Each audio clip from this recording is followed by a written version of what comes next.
நீங்கள் பார்த்துக் கொண்டிருப்பது நியூஸ் 21 செய்திகள். தமிழ்நாடு செய்திகளை உடனுக்குடன் தெரிந்து கொள்ள நியூஸ் 21 செய்திகளை பாருங்கள்.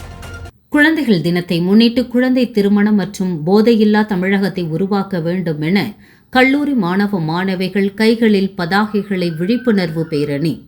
ராணிப்பேட்டை மாவட்டம் முத்துக்கடை பேருந்து நிலையத்தில் குழந்தைகள் தின விழாவை முன்னிட்டு குழந்தைகள் நலன் மற்றும் சிறப்பு சேவைகள் துறை மாவட்ட குழந்தைகள் பாதுகாப்பு அலகு சார்பாக விழிப்புணர்வு பேரணி ஊர்வலம் நிகழ்ச்சி வெகு விமரிசையாக நடைபெற்றது. இந்த விழிப்புணர்வு பேரணி நிகழ்விற்கு மாவட்ட ஆட்சியர் முனைவர் சந்திரகலா சிறப்பு விருந்தினராக வருகை தந்து கொடியசைத்து துவக்கி வைத்தார்.